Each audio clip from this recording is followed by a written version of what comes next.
Now this is intriguing. This adds yet another layer of dynamism to the entire Alex DeBrincat situation with the Ottawa Senators. Now, on one hand, you've got a Detroit Red Wings fan base that is super happy to see this guy brought home. He is going to be a top-line winger in Detroit. He is going to be the trigger man beside, let's just say Raymond, let's just say Larkin, and hopefully there's going to be some good things to come out of DeBrincat over the next 3 years.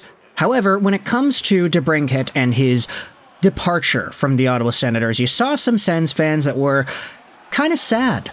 Not upset, not frustrated, not angry, but just kind of sad that a guy that was so good in Chicago, 78 points in 82 games played, 41 goals, 37 assists, who was pretty okay, all things considered, in Ottawa, with 66 points, 27 goals in 82 games played this past season, did not want to extend his time with the team.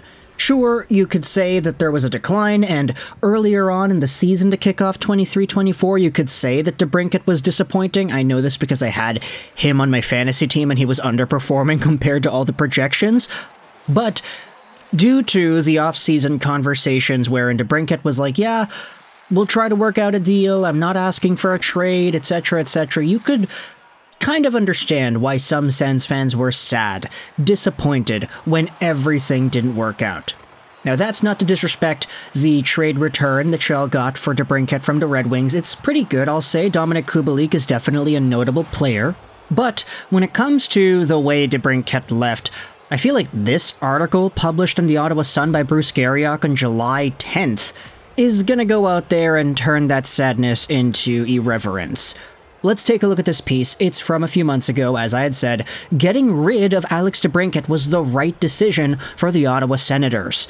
Now, why exactly was this trending again? Well, we'll talk about that as the video goes on. But essentially, back in July, we had learned that when it comes to the way DeBrincat was seeing his 23-24, he wasn't seeing it with the Ottawa Senators. And in fact, despite the fact that he did have 27 goals and he was at 60-plus points and he was somewhat disappointing point production-wise, he was still a good player. He had sources say that Alex DeBrincat didn't like being in the second-line role behind Brady Tkachuk, and he didn't feel there would ever be an opportunity to move up in the depth chart. DeBrincat made it clear, speaking with Detroit reporters Monday morning, he had no intention of signing with the Sens. We spent a year there, and we just didn't really have enough time to think about signing long-term. I think there were probably better fits out there for me, DeBrincat said. That's why we said we weren't going to sign long-term at that time. They made a decision to try to get something for me and avoid me walking for free next year. Once I said that, I think the writing was on the wall, and they were ready to move me. These comments really paint it more so as if it was saying, oh yeah, no, it was Ottawa.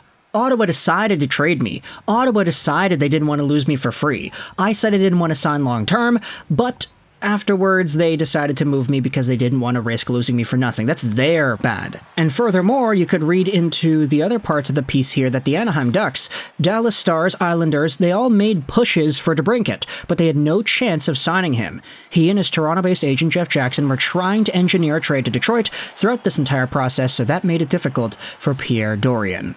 We already went over all the extra comments where DeBrincat said that Detroit was his #1 destination and everything. He's happy to join the team. And as a result, just kind of reviewing all the information that's present in this piece in July, firstly, you have the idea that says that DeBrincat only wanted to go to Detroit. Him and his agent were trying to facilitate a trade with the Red Wings, so that kind of makes Dorion's job harder because he has only one team to negotiate with. Secondly, he doesn't want to re-sign. He doesn't want to go long-term with the Ottawa Senators, despite saying the entire time in the media leading up to the trade, yeah, we'll try to work something out, we're trying to work on a signing, I'll let my agent handle that, etc., etc., etc. And then you had the other information here that said that he did not like being the second-line winger. He was unhappy playing behind Brady Tkachuk, and he did not have an opportunity to move up. Now, the reason this entire thing is trending again is because you had Tim Stutzle on the 32 Thoughts podcast earlier last week say pretty much that if Alex DeBrincat doesn't want to be here, I don't want to make him have to be here. You know, like, that's fine with us. I think the whole group, we've been saying it, we want him to stay. We want him to be part of this group, and he's a great guy, great player. But if he doesn't want to be here, then good luck. And that's a pretty big dagger from a guy who has been a big fan favorite for the Ottawa Senators fan base. I feel like it really represents a shift in perspective here, where Sens fans can look at it and say, yeah, the guy just didn't want to be here anymore. Like, there's no ill will or no anger or whatever. It's just kind of, yeah, it's tough to feel sad about a guy leaving when he so clearly does not want to be a part of your team in the first place.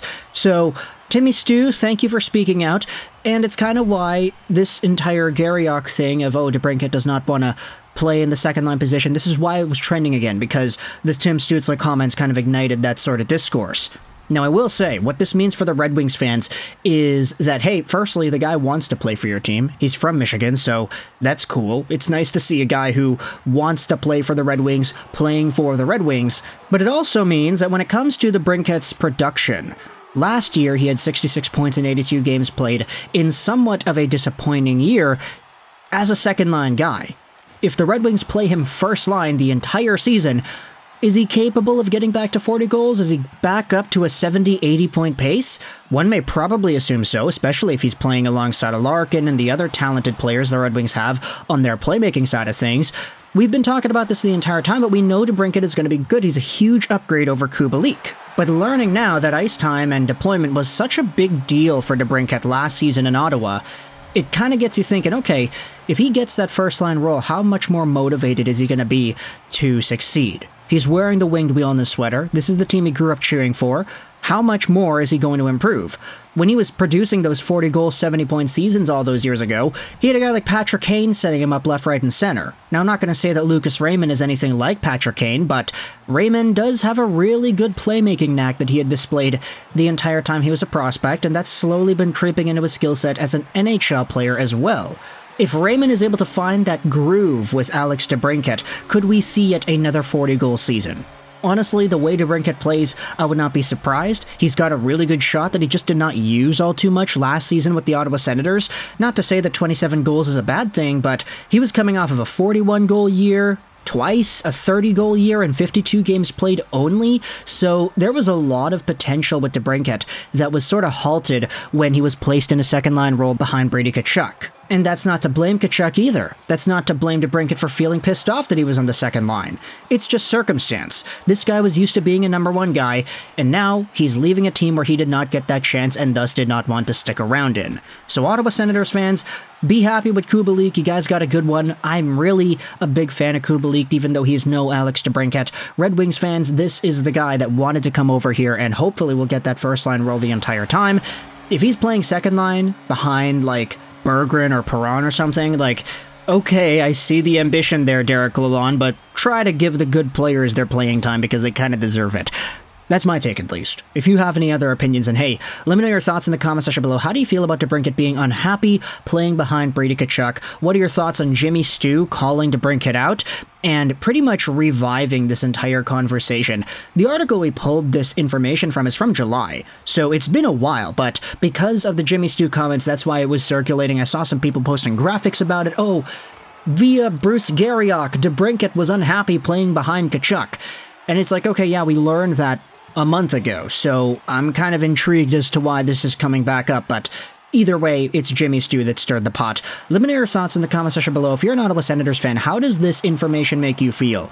DeBrincat did not want to re-sign with your team, he was unhappy playing behind Tkachuk, and he only wanted to get traded to Detroit. How does that make you feel about handcuffing Pierre Dorion in that spot? If you're a Red Wings fan, how does all this information make you feel? Do you think you got a gamer? Do you think you got a guy that's going to be more driven to succeed on the first line and playing for the winged wheel? Let me know your thoughts in the comment section below. I hope you enjoyed this video.